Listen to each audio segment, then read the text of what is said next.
तो मैं देवभूमि हिमाचल प्रदेश की इस खूबसूरत पावन धरती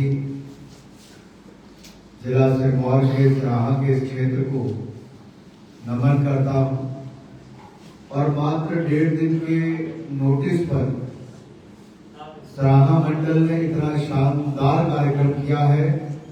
मैं मंडल अध्यक्ष जी को और माननीय विधायक जी को और माननीय सांसद जी को और सभी कार्यकर्ताओं को इसलिए बहुत बहुत आभार व्यक्त करता हूं। सिरमौर एक ऐसा जिला है जिसने लगातार भारतीय जनता पार्टी को बल दिया है और कहीं ना कहीं हमारी एक ताकत जो पंचायत की बात की गई,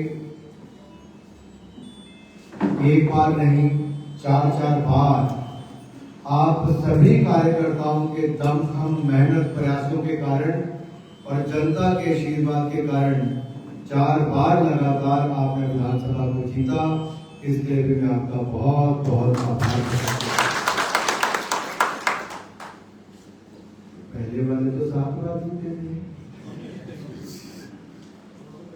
तो कम से कम 3 टर्म तो हमारी बाकी है।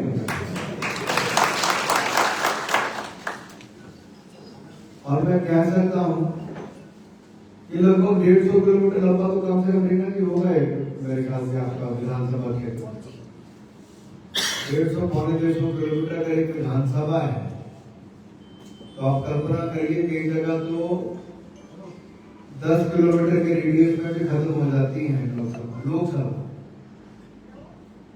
तो यहाँ के कार्यकर्ता को कितनी मेहनत करनी पड़ती है, लेकिन उसके बावजूद पार्टी के जितने कार्यक्रम आते हैं, हमारा कार्यकर्ता पार्टी से कोई तनख्वाह नहीं लेता, कोई मदद नहीं लेता, उसके बावजूद संगठन को ताकत बढ़ाने के लिए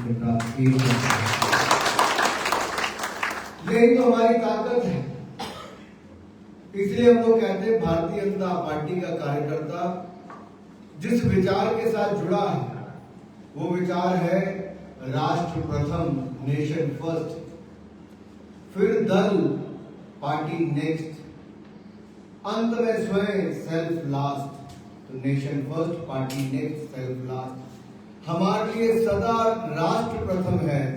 और हिमाचल वासी तो वैसे भी देश की सरहद हो, अगर वहां पर शस्त्र भी उठाने पड़े तो देश की सीमा सुरक्षा के सबसे आगे बढ़ चुके कोई तैयार है तो हिमाचल का। इसीलिए आज हिमाचल की जब हम बात करते हैं तो उससे पहले 1 मिनट में आपका लेना चाहता हूं देश।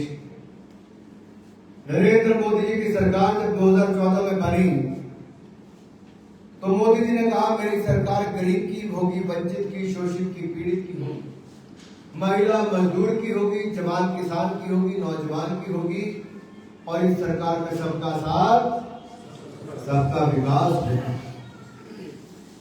सबका विश्वास और सबके प्रयास होंगे। और आज हम सीना ठोक कर कह सकते हैं कि जो कांग्रेस ने 10 साल देश की विकास और गति को रोक कर रखा था, नरेंद्र मोदी जी के नेतृत्व में हमारा भारत दुनिया के 10वें नंबर से आज दुनिया की 5वीं बड़ी अर्थव्यवस्था बन गया है।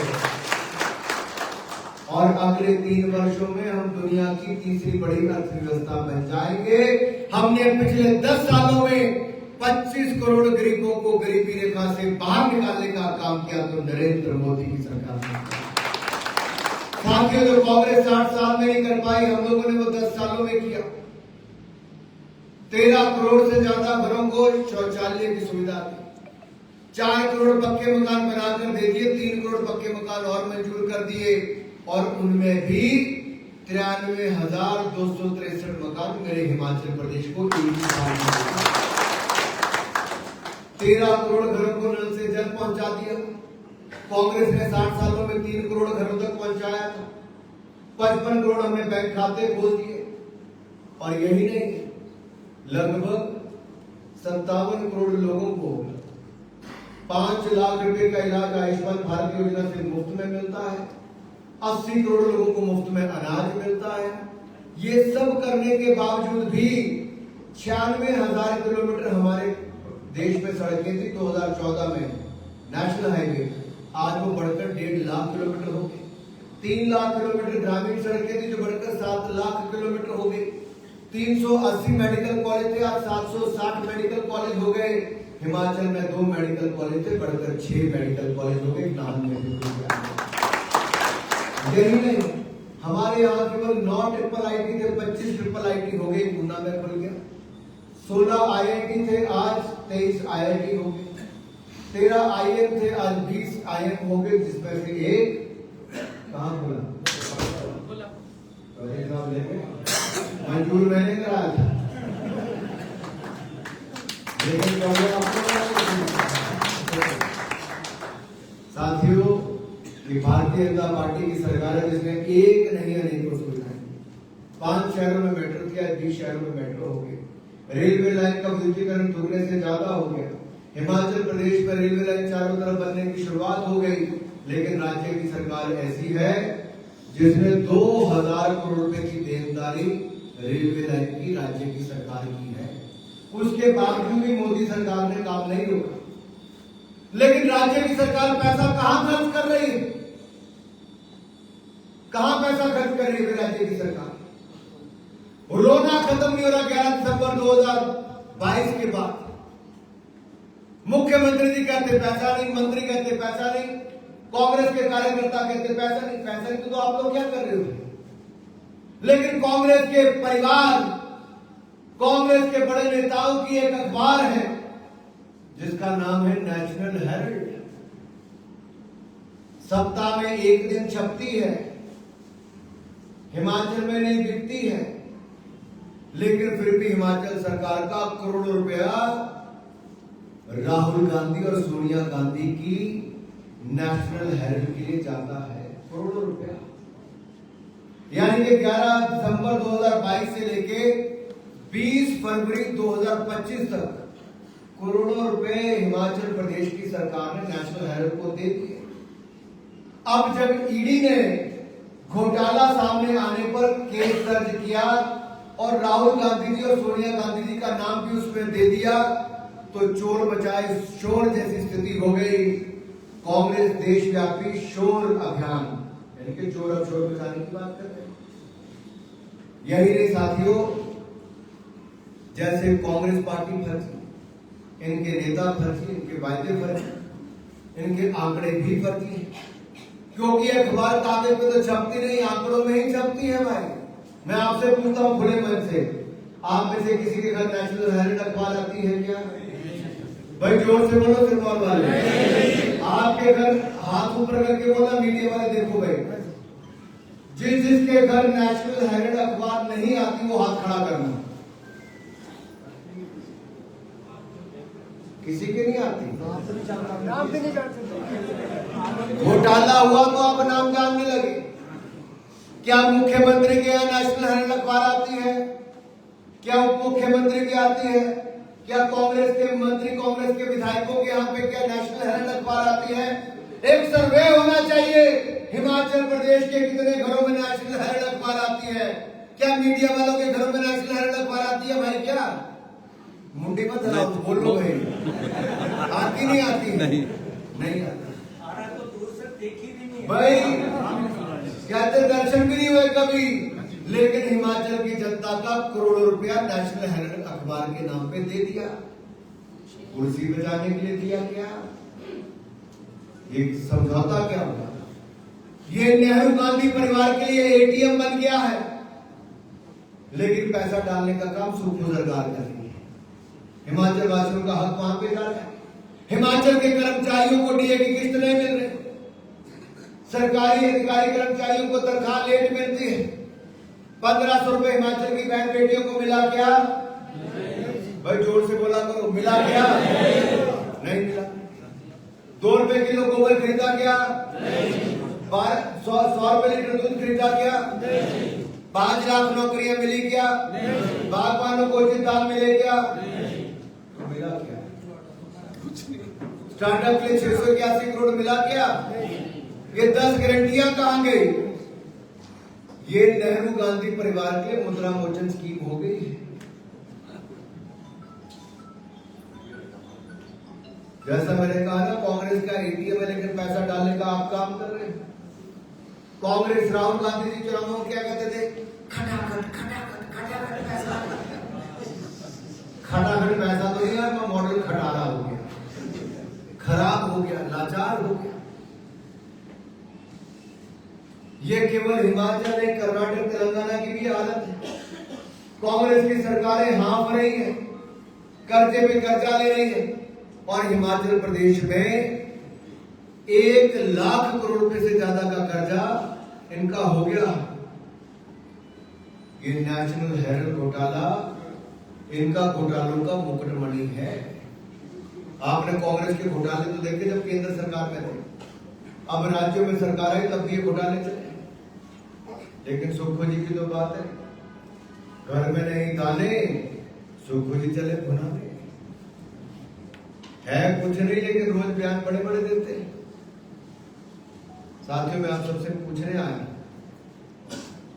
अगर ये अखबार है नहीं, सप्ताह में एक बार छपता है, तो वो जो दैनिक अखबार छपते हो जिनके कई एडिशन छपते हैं, कोई सिरमौर, कोई सोलन, कोई हमीरपुर, कोई ऊना, कोई बिलासपुर, शिमला, अलग अलग एडिशन छपते हैं ना बाकी अखबार में, वो तो दैनिक अखबार है, उनको चवन्नी मिलती है और नेशनल हेराल्ड को चांदी के सिक्के मिलते हैं, क्योंकि नेहरू गांधी परिवार का। अगर आप बोलो कि इसमें क्या हुआ, इसमें भाइयों बहनों ये हुआ कि नेहरू जी ने शुरू की थी अखबार, और नेहरू जी ने अखबार शुरू की और ये अखबार कागजों में चलती थी, कागजों में छपती नहीं थी, कागजों में चलती थी। और 2008-9 में हाँफनी शुरू होगी, बंद होगी। कांग्रेस पार्टी ने अपना 80 से 90 करोड़ रुपए इसको दिया। कितना? 80 से 90 करोड़ रुपए इसको दे दिया। क्या कोई पॉलिटिकल पार्टी किसी को लोन दे सकती है? क्या नहीं दे सकती। तो कांग्रेस का तो इस पे राष्ट्रीय दल होने का क्या रहना चाहिए कि नहीं रहना चाहिए, अगर कानून के खिलाफ है। और फिर 80-90 करोड़ रुपए देने के बाद उसको माफ भी कर दिया। अब मेरा श्रीमान खड़गे जी से सवाल है, क्या कांग्रेस का 80 करोड़ रुपए इनसे वापस लोगे कि नहीं लोगे? और दूसरा सवाल मेरा ये है, अगर ये नहीं चल रही थी तो यंग इंडियन नाम की कंपनी बनाई गई, उसमें 38% शेयर राहुल गांधी जी ने लिया, 38% शेयर सोनिया गांधी जी ने लिया, 12% ऑस्कर फर्नांडिस को दिया और 12% एक और को दिया। इन्होंने हरियाणा में भी एक जमीन का चेंज ऑफ लैंड यूज कराया और उसमें करोड़ों रुपए कमाया, लेकिन वो किसको गया? नेहरू गांधी परिवार को गया। अब क्या नेहरू गांधी परिवार को और कांग्रेस पार्टी को हिमाचल के लोगों का हक का पैसा देना चाहिए? क्या देना चाहिए? क्या अगर हिमाचल के हक थोड़ी लगी ज्यादा लगी ज्यादा, लेकिन इनके लोग ज्यादा नहीं इकट्ठे हुए। प्रदेश की राजधानी में इन्होंने धरना प्रदर्शन दिया, लेकिन 60 लोग भी नहीं इकट्ठे हुए, क्योंकि कांग्रेस के कार्यकर्ता भी जानते हैं कि कांग्रेस के नेताओं ने जहां पर नेशनल हेराल्ड घोटाला किया, वहां वक्फ की जमीनों को खाने का काम और घोटाले का काम कांग्रेस के नेताओं ने किया। 1200 रुपए में 5 सितारा होटल बनाने के लिए जमीन देती। आप देते हो क्या? कोई पंचायत नहीं देती। अगर यहाँ की पंचायतों के लोगों ने अगर कोई जमीनें लीज पर दे दी है तो उसकी कार्रवाई हो रही है। अगर इनके नेता वक्फ की जमीन को बड़ी बड़ी कंपनियों को हजारों करोड़ रुपए की जमीन कौड़ियों के दाम पे देते तो उसकी जांच होनी चाहिए कि नहीं होनी चाहिए? उन पर सवाल खड़ा करना चाहिए कि नहीं करना चाहिए? अगर 2 लाख करोड़ रुपए की संपत्ति मात्र 200 लोग कब्जा करके बैठ जाएं, कब्रिस्तान की जमीन को भी मॉल बनाने के लिए दे दे, तो उसको वापस लेने का काम करना चाहिए कि नहीं करना चाहिए? करना चाहिए। अगर करना चाहिए तो मोदी सरकार ने करके दिखाया है। मेरे कांग्रेस के लोग कहते हैं कि नरेंद्र मोदी की सरकार कब्रिस्तान की जमीन ले लेगी, मदरसों की जमीन पर बना है, वक्फ की जमीन पर भी होगा तो हम वापस नहीं लेंगे। लेकिन अगर आप कहोगे देश की संसद की जमीन वक्फ की है, सूरत की म्युनिसिपल कॉर्पोरेशन की जमीन वक्फ की है, आपका जहां दिल चाहे आपके घर के कह दे कि ये वक्फ की जमीन है, तो ये धंधा नहीं चलेगा। हमने कानून पारित कर दिया है, आपको सबूत देने होंगे। अरे 2013 में कांग्रेस ने जाते जाते जो कानून बनाया आपको भी नहीं पता, और कांग्रेस के विधायकों को भी नहीं पता होगा। मैं मीडिया के मित्रों से कहता हूं, जाओ कांग्रेस के एक विधायक से पूछो कि 2013 में जो कांग्रेस ने संशोधन किए थे वक्फ के कानून में, क्या वो हिंदुस्तान के 140 करोड़ आबादी के हिंदू हो, बौद्ध हो, ईसाई हो, पारसी हो, सिख हो, जैन हो, क्या इनके साथ अन्याय नहीं था? कोई भी आकर कह दे कि धीरज जी की जमीन या विनय जी की जमीन या भंडारी जी की जमीन या चंद्रमोहन ठाकुर जी की जमीन या मंडल अध्यक्ष की जमीन की बात कर ले, आके बोल दे कि वक्फ की जमीन है, तो वक्फ को सबूत नहीं देने, इनको सबूत देना पड़ेगा कि इनकी जमीन है। और ऐसे मुस्लिम परिवारों के, हजारों मुस्लिम परिवारों की जमीनों पर वक्फ ने कब्जा कर लिया। हिंदुओं की तो छोड़ो, मुसलमानों की भी कर लिया। वो बेचारे दरवाजा खटखटा रहे हैं, वो कोर्ट नहीं जा सकते, लेकिन वक्फ बोर्ड की अदालत में जाना पड़ेगा, ट्रिब्यूनल जाना पड़ेगा, और ट्रिब्यूनल ने जो दे दिया सो दे दिया। आप उसके बाद कोर्ट में नहीं जा सकते। कांग्रेस ने कानून बनाया था। ये अंधेर नगरी चौपट राजा, ये वैसे हाल थे साथ। ये कांग्रेस ने रिफॉर्म नहीं किया था, लूटने का मसौदा तैयार किया था। लेकिन मोदी सरकार ने उस कानून में बदलाव लाकर दूध का दूध, पानी का पानी किया है। ये जो 200 लोगों के हाथ में 2 लाख करोड़ की संपत्ति है, जिससे 12,000 करोड़ रुपया साल की आमदन हो सकती है, मुस्लिम विधवाओं को, मुस्लिम महिलाओं को, मुस्लिम बेटियों को, मुस्लिम बच्चों को मदद मिल सकती है, वो मदद नहीं मिली। लेकिन कांग्रेस के लोगों ने, विपक्ष के लोगों ने अपनी लूट की खुली छूट दे रखी थी। आज उस लूट की खुली छूट पर रोक लगाने का काम किया तो नरेंद्र मोदी की सरकार ने। कांग्रेस के लोग बड़ी बड़ी बातें करते हैं। अरे साथियों, एक हमने क्या क्या कानून लाए। हमने धारा 370-35 से डॉक्टर श्यामा प्रसाद मुखर्जी के समय से हम लोग 70 साल से आंदोलन कर रही पार्टी हमारी है कि एक देश में 2 निशान, 2 विधान, 2 प्रधान नहीं हो सकते। डॉक्टर श्यामा प्रसाद मुखर्जी ने अपना बलिदान वहां पर जाकर दे दिया। दूसरी पीढ़ी मुरली मनोहर जोशी जी और मोदी जी वहां पर गए तिरंगा झंडा फहराने 1992 में। तीसरी पीढ़ी मेरी है जो तिरंगा झंडा फहराने के अपराध में। क्या मैं अपने देश की किसी भूमि पर तिरंगा झंडा नहीं फहरा सकता? अरे लाल चौक पर कश्मीर में लोग तिरंगा झंडे को फाड़ देते थे, आग लगाते थे, पैर तले रोल देते थे। लेकिन आज उसी लाल चौक पर धारा 370-35 से खत्म होने के बाद तिरंगा झंडा 24 घंटे लहराता है और लाल चौक आज वही तिरंगा जिसको इनके समय फाड़ दिया जाता था। हमारे हिमाचल का कैप्टन विक्रम बत्रा टाइगर हिल जीतकर जब तिरंगा लहराता है तो कहता है दिल मांगे मोरिए, दिल मांगे मोरिए, दिल मांगे मोरिए। और यही नहीं, यूक्रेन रशिया के युद्ध में 27,000 विद्यार्थियों को अगर कोई खरोच लगे बिना हिंदुस्तान वापस लाया तो नरेंद्र मोदी की सरकार वापस लाई। और जब वो छात्र छात्राएं साथ में आए तो कुछ बांग्लादेश, कुछ पाकिस्तान, कुछ श्रीलंका के छात्र छात्र, भूटान से लेके यूरोप के छात्र छात्राएं भी हिंदुस्तान के तिरंगे झंडे का प्रिंट निकाल के कई जगह कपड़े पे तिरंगा झंडा बनाकर निकल कर आगे, क्योंकि तिरंगा झंडा देकर वहां पर गोली कोई नहीं चलाता था। ये दुनिया में तिरंगे का मान सम्मान था। ये मोदी जी ने किया है। भारतीय जनता पार्टी की सरकार ने दुनिया में मान सम्मान बढ़ाया। एक कानून में बदलाव किया हमने, धारा 370-35 से को हटा। ये कहते थे खून की नदियां बह जाएंगी जम्मू कश्मीर में। हुआ क्या? कुछ नहीं। कुछ हुआ क्या? नहीं हुआ ना। शांति हुई, वहां व्यापार बढ़ा, कारोबार बढ़ा, रोजगार बढ़ा। दूसरा में ट्रिपल तलाक की मुक्ति दिलाई। ये कहते थे मुस्लिम बहनों को सड़क पे छोड़ देंगे, छोड़ा नहीं। अब घर बसाने का काम किया, मुस्लिम बहनों को अधिकार दिया तो नरेंद्र। ये कहते थे खून की नदियां बह जाएंगी, हिंदू मुसलमानों में विवाद हो जाएगा। अरे मुसलमानों ने भी वहां पर भंडारे लगाने तक का काम कर दिया और कहा कि राम मंदिर बनाओ। हमने भव्य और दिव्य राम मंदिर बनाया, तो वो भी नरेंद्र मोदी की सरकार में करने का काम। साथियों, CAA सिटीजनशिप अमेंडमेंट एक्ट, ये कहते थे मुसलमानों की नागरिकता चले जाएगी। गई क्या? 5 साल हो गए, गई क्या? शाहीन बाग का आंदोलन इन लोगों ने करवा दिया। कुछ हुआ क्या? कुछ नहीं हुआ। सिटीजनशिप अमेंडमेंट एक्ट से नागरिकता देने का काम है, छीनने का काम नहीं। जिन बहु बेटियों की इज्जत लूटने का प्रयास करते थे, धर्म परिवर्तन का काम करते थे, जबरदस्ती निकाह करने का काम करते थे, उन परिवारों को अगर अफगानिस्तान, पाकिस्तान, बांग्लादेश से हिंदुस्तान आना हो तो उनको न्याय और उनको नागरिकता देने का काम किसी ने किया तो नरेंद्र मोदी की सरकार ने किया। इससे बड़ा पुण्य का काम कोई और नहीं कर सकता। कहा तो पंडित नेहरू और सरदार पटेल जी ने था कि जब भी आओगे आपको नागरिकता मिलेगी, लेकिन इनकी सरकारों ने कभी नहीं दी। 60-60 साल से लोग यहाँ पे आए और किसी ने कुछ नहीं किया, हमारी सरकार ने। अब एक और जो 5वें कानून की बात करता हूं, मैंने कौन कौन से कानून बताए आपको?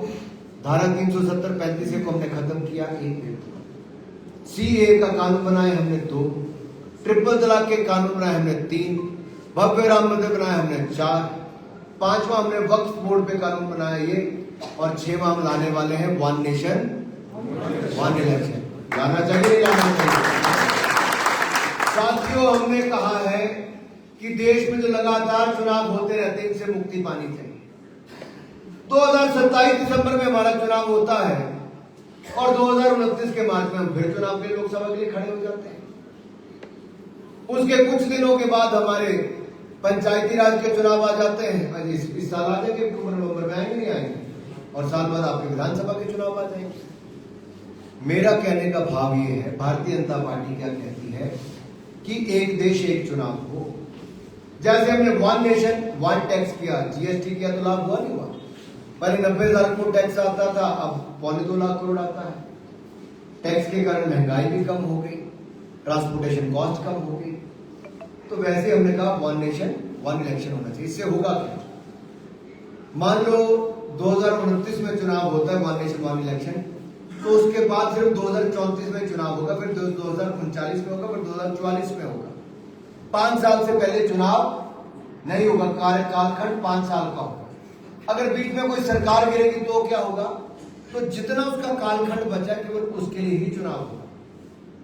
मान लो 2029 में पूरे देश के चुनाव एक साथ होते हैं, 2031 में हिमाचल की सरकार गिर जाती है, तो अगले 3 साल के लिए सरकार चुनी जाएगी। अगर कोई बहुमत नहीं सिद्ध कर पाए, बहुमत सिद्ध कर दिया तो चुनाव की जरूरत नहीं है। अब आप बोलोगे कि कई राज्यों के चुनाव आगे पीछे होते हैं, जैसे 2023 में नवंबर महीने में मध्य प्रदेश, छत्तीसगढ़, राजस्थान इनके चुनाव हुए और राज्य के, और 4 महीने के बाद देश के चुनाव हो गए। देश के चुनाव के 4 महीने के अंदर हरियाणा और जम्मू कश्मीर के चुनाव हो गए। उसके 3 महीने के बाद महाराष्ट्र के और दिल्ली के चुनाव भी हो गए। तो क्या ये चुनाव इकट्ठे नहीं हो सकते थे? हो सकते थे। अगर एक साथ होते तो क्या फर्क पड़ता? 2023 के चुनाव में लगभग 1.5 लाख करोड़ रुपया खर्च हुआ, 1.5 लाख करोड़ रुपया, और 2024 में लगभग 3.5-4 लाख करोड़ रुपया खर्च होगा। और राज्यों के चुनाव होते तो उससे अलग खर्चे अलग होते हैं। आपके पैरामिलिट्री फोर्सेस का टाइम जाता है, जो सीमा की सुरक्षा, नक्सलवाद, आतंकवाद से आपके देश के अंदर सुरक्षा कर सकते हैं। आपके पढ़ाई लिखाई करवाने वाले आपके टीचर्स का और आपके सरकारी कर्मचारियों का समय जाता नहीं जाता? फिर आपके अलग अलग इलेक्टोरल रोल बनते हैं, लोकसभा में कई होते हैं, विधानसभा में नहीं होते, पंचायत के चुनाव होते हैं तो कई और जुड़ जाते हैं। तो एक ही इलेक्टोरल रोल हो जाएगा, समय भी बचेगा, पैसा भी बचेगा, संसाधन बचेंगे, और भारत की जीडीपी में 1.5% का इजाफा होगा। तो इसमें तो सब कुछ लाभ ही लाभ होगा। बार बार चुनाव नहीं देखने पड़ेंगे, कार्यकर्ताओं को भी बार बार नहीं भागना पड़ेगा। भागते तो नहीं, आप भागते तभी तो बार बार चुनाव जीतते हो भाई, और चुनाव नहीं तब भी बिंदर जी काम तो देते ही होंगे, देते नहीं देते? बहुत ज्यादा। मैं पूछूंगा, हमारी तरफ तो बड़ा देते हैं, जिला सिरमौर में भी देते हैं,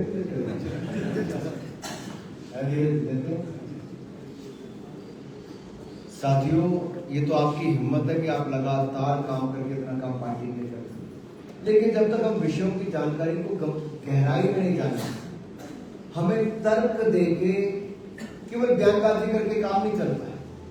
हमें अपना तर्क रखना होता है कि क्या इसके पीछे कारण है, क्यों ये देश के लिए जरूरी है। इसलिए मैंने वक्फ की बात भी की, मैंने वन नेशन वन इलेक्शन की बात भी की, मैंने रिफॉर्म परफॉर्म ट्रांसफॉर्म की बात भी इसलिए की।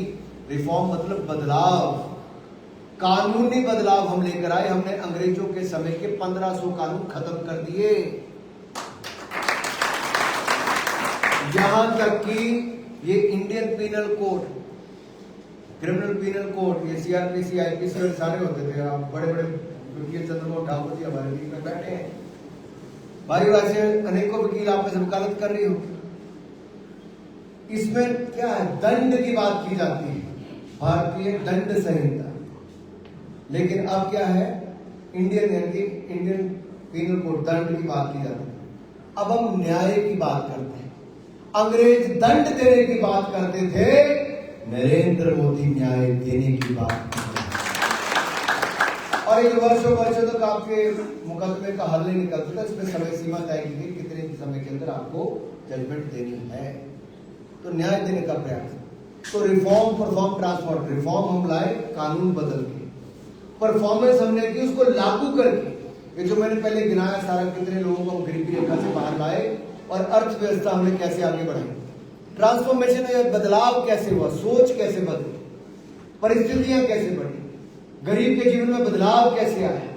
तो हमें अभी यही नहीं रुकना, ट्रांसफॉर्मेशन हमें और आगे लेकर जानी है। अगले 22 सालों में हमें दिन रात एक करना है।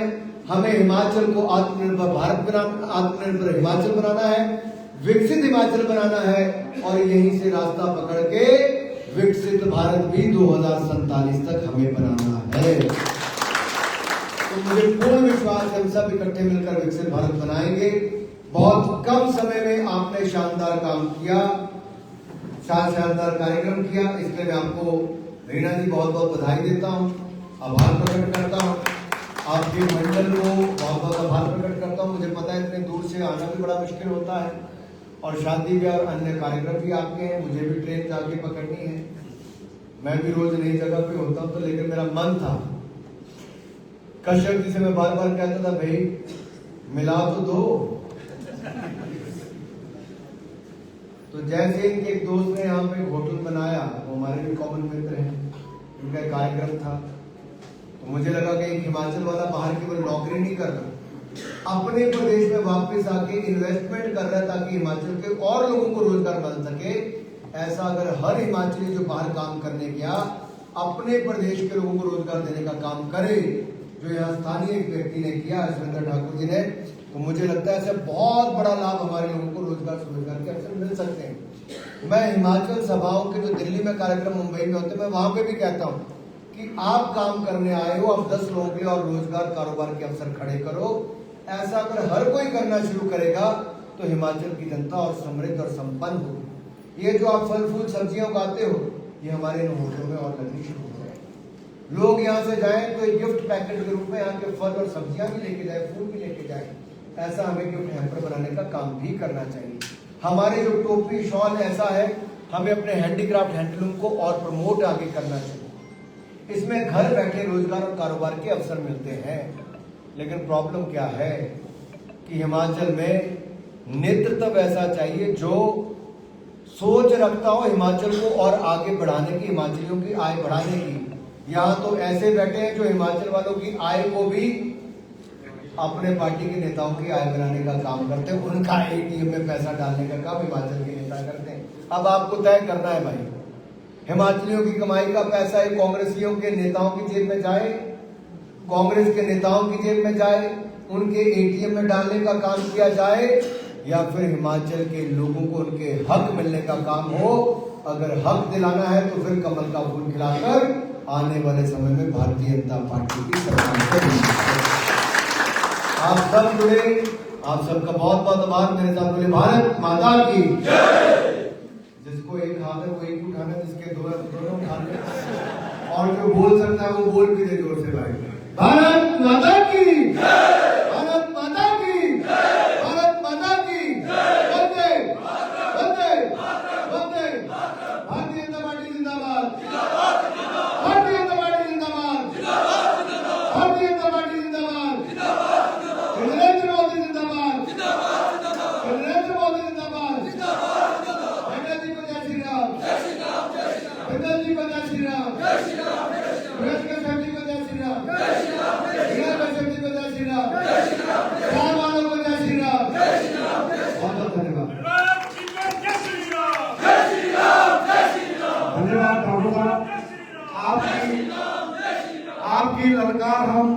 सब मैं टीवी के माध्यम से सुनते थे, आज अपने बीच में पाकर आपको पछाड़ की जनता जो है बहुत अभिभूत हुई है।